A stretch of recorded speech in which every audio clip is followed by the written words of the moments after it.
Number 2, qira'ah of Fatiha is wajib, not fard. So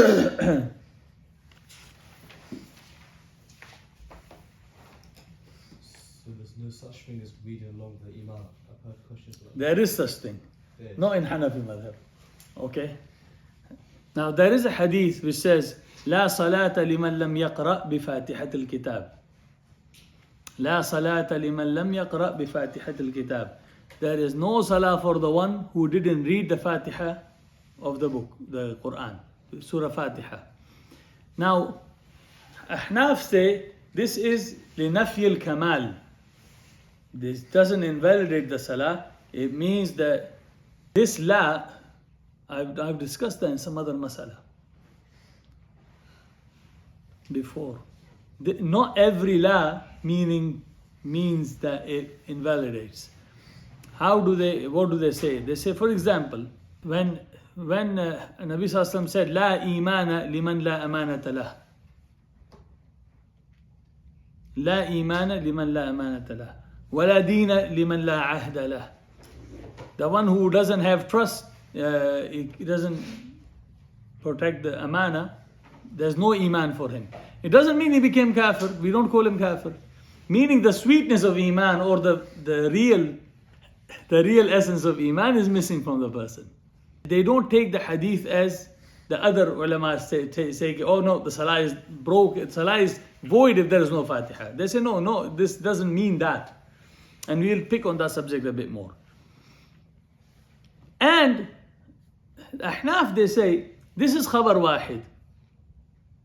Meaning this is a hadith which cannot abrogate the Quran, which says فَقْرَؤُوا مَا تَيَسَّرَ مِنَ الْقُرْآنِ. Allah in Surah Muzammil said, in Surah Muzammil ayah 20, Allah said, فَقْرَؤُوا مَا تَيَسَّرَ مِنَ الْقُرْآنِ. Talking about salah. Read what is easy for you in salah. And read whatever from the Quran in salah. The Quran is saying read whatever. That's why you find the rukun, the fard is qira'ah itself in Ahnaf. They said the qira'ah itself is rukun, is fard. Because Allah says, فَقْرَوْا مَا تَيَسَّرَ مِنَ الْقُرْآنِ. Read what is easy. This is the Fatiha, if it was fard, it goes against مَا تَيَسَّرَ مِنَ الْقُرْآنِ. It goes against the saying of Allah, read what you want. Yeah? That's their view. I'll cover the other madhab as well, inshallah. So that's why they say it's wajib. It's not that you shouldn't read it. It's to decide whether it will invalidate your salah. Meaning, if you left it intentionally, your salah is void. But if you forgot it, can the sajda sahu repair your salah, or would you restart your salah again? This is the issue.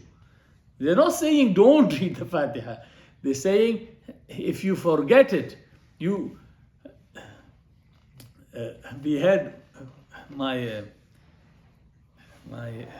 dad told me a story.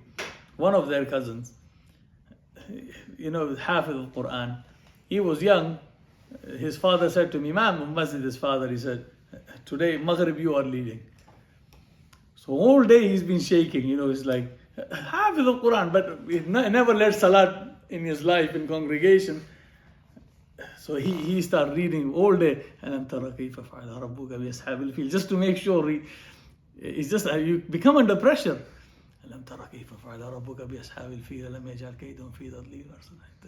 All day. So he started, Maghrib came, he goes, Allahu Akbar, alam tara kayfa fa'ala. He forgot the Fatiha.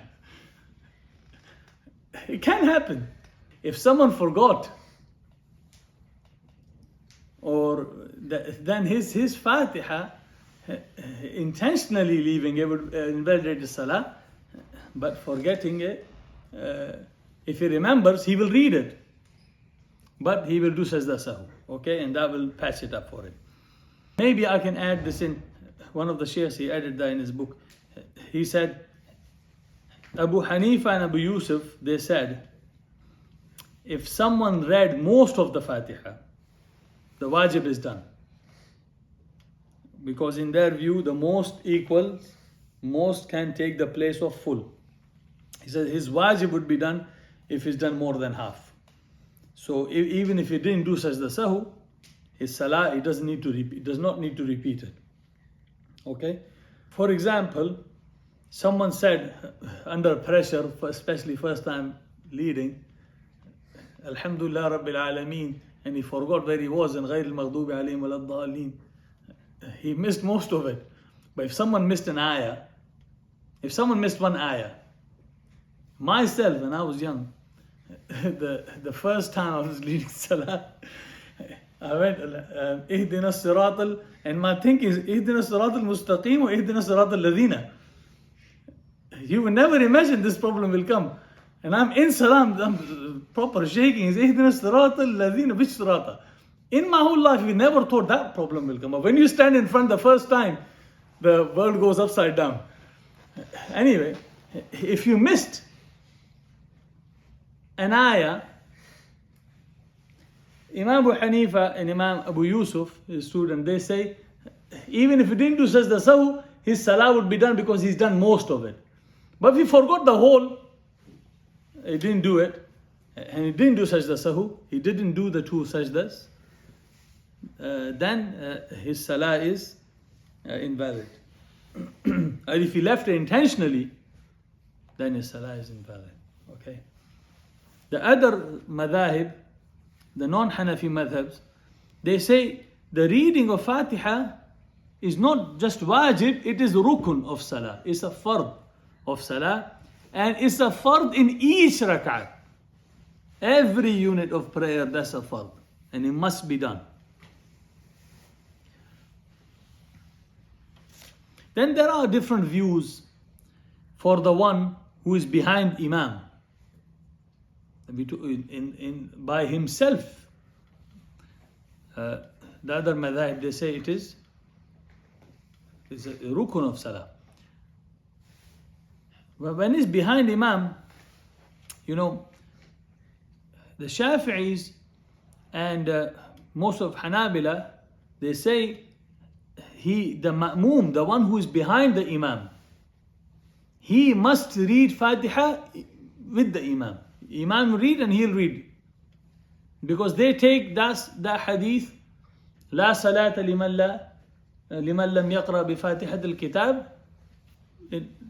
the other meaning. Okay? So, and they have a right to take that meaning. And they take that meaning and they say, so if you tell them, what about the ayah Allah said, فَقْرَوْا مَا تَيَسَّرَ مِنَ الْقُرْآنِ, read what is easy for you. Then those ulama, they say, yes, Allah said that, but because of this hadith, Fatiha is excluded from that. Because that's their understanding of the hadith, okay? And I'm not saying by any means one view is better than other.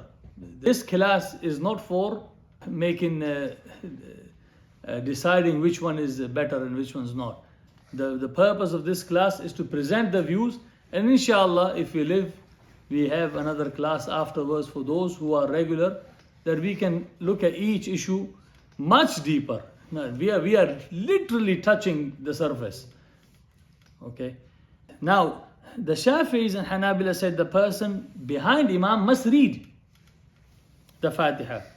Malikis, they said only behind Imam in the fard where Imam is not reading loudly.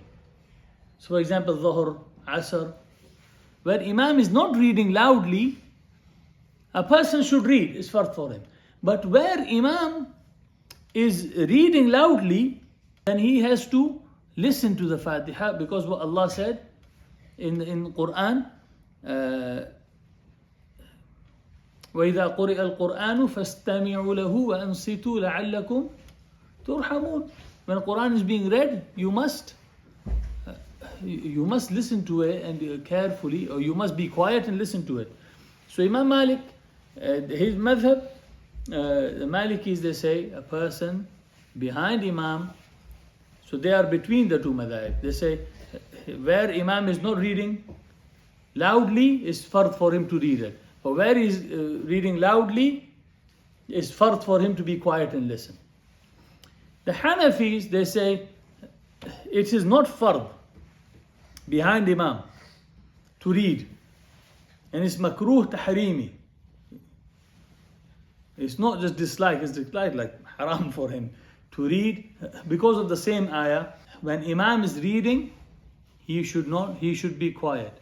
Because of the hadith which says the recitation of Imam is the Imam or the recitation of Ma'mum. So they say his recitation is sufficient. He doesn't. Now, Ahnaf do have two views. One of the main views they have that he is not to read in any salah behind Imam. Be quiet.